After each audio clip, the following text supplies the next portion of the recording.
യേശുക്രിസ്തു പഠിപ്പിക്കുകയാണ്.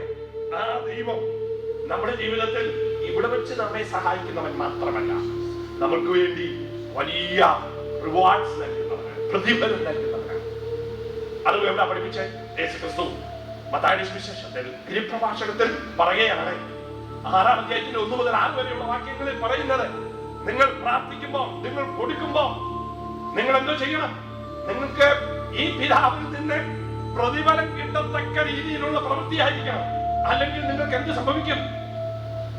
ഓൾറെഡി നിങ്ങൾ ആഗ്രഹിച്ചത് കിട്ടി. എന്താ യേശു പറഞ്ഞിരിക്കുന്നത്? നമ്മളെല്ലാം ഓരോന്ന് ചെയ്യുന്നത് നമുക്ക് ഓരോ ആഗ്രഹമുണ്ട്. ആ ആഗ്രഹം അനുസരിച്ച് കിട്ടുമെന്നാണ് പറഞ്ഞത്. മനുഷ്യര് കാണുമ്പോൾ, മനുഷ്യര് കണ്ട ആ നല്ല കാര്യം കണ്ടത് കൊണ്ട് അത് നമുക്കൊരു സാറ്റിസ്ഫൈഡ് ഉണ്ട്. ഞാൻ കൊടുത്തത് കണ്ടു അല്ലേ എന്ന് കാണുന്ന ഉടനെ അത് കാണിക്കാൻ വേണ്ടി താമസിക്കും.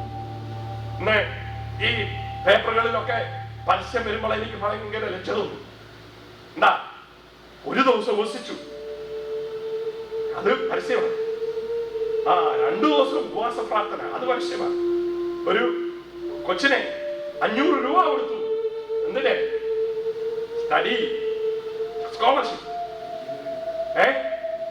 എങ്ങനെ കൊടുക്കുന്നത് മുഴുവൻ പരസ്യമാണ്. എന്നാൽ യേശു പറഞ്ഞു, നിങ്ങൾക്ക് പ്രതിഫലം കിട്ടണമെങ്കിൽ നിങ്ങളുടെ പിതാവിന് ഇഷ്ടമുള്ളതുപോലെ ചെയ്യണം, പിതാവിന്റെ സ്വഭാവത്തിനനുസരിച്ച് ചെയ്യണം, പിതാവ് ഇഷ്ടപ്പെടുന്നത് പോലെ ചെയ്യണം, പിതാവിന് മഹത്വം എടുക്കുന്നത് പോലെ ചെയ്യണം. നിങ്ങൾ മഹത്വം എടുത്തോ? തീർച്ചയായും എടുത്തു. നിങ്ങളുടെ പണം നിങ്ങൾ കൊടുക്കുന്നത് 4 പേര് അറിയുന്നവനെ എന്താ സംഭവിച്ചു?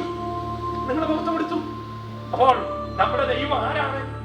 എന്റെ വിഷയം റിവാർഡ്സ് നൽകുന്നവനാണ്.